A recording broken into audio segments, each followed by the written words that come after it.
Guys, mag-go-open tayo or magbubukas tayo ng PS3 Slim. Papalitan natin siya ng battery. Yan, ito yung battery niya. CMOS battery kasi mali yung date and time. Kaya bubuksan natin yan guys. PS3 Slim to Yan, bali meron siyang screw nandito, nakatago yan. Ayan. Tatanggalin natin mga screw niyan nandito sa gilid. Yan. Tapos meron pa dito yan. Nandito naman yung hard disk niya. Yan. Siyempre lilinisan na rin natin yan guys. Ito yung PS3 Slim. Color black. Yan. Lilinisan natin yung loob niyan. Para malinis na malinis. Para maganda. Nasa condition ulit. PS3 Slim. Siyempre kailangan natin na pambukas. Yan, buksan na natin guys. Ito yung takip na screw nya. Ito ilagay. Ito natin ilalagay yung mga screw.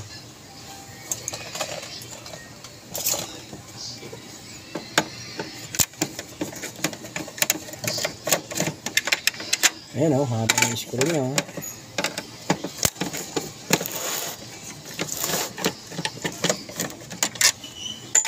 Ang liit ng screen niya sa hard disk. Tapos ito yung takip sa hard disk. Ito yung hard disk niya guys. Ito yung takip. Tapos meron pa screw dito yan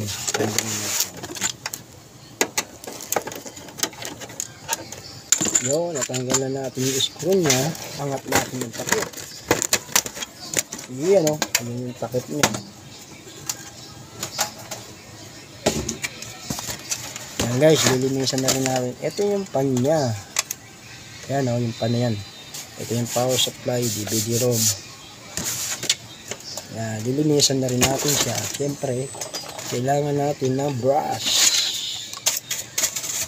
Yan ganito lang paglinis guys ng maayos.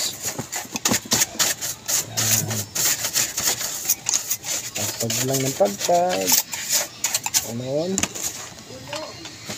tapos angat natin itong wire sa power supply yan, kabilaan yan, angat natin tapos may screw dito yan, tatanggalin natin kabilaan.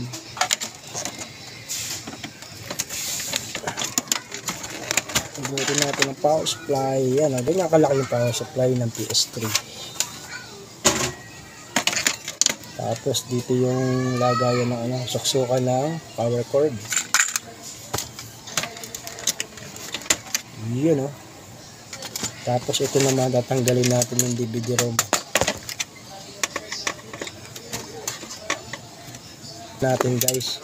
Kasi may mga ribbon yan Ingatan natin tong ribbon Medyo manipis yan baka maputol.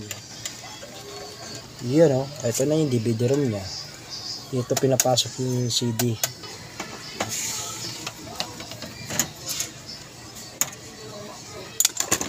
Yun tanggalan natin. Tapos may screw pa yan dito. Bawat paligid niya meron yan. Yan, natanggal na natin yung motherboard. Ayan, tatanggalin natin.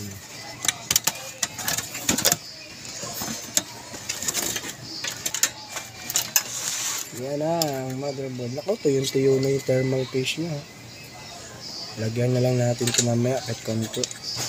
Ito yung CMOS battery niya. Yan ang tatanggalin natin. Yan yung CMOS battery niya. Ito yung papalitan natin. Ito na yung buong motherboard.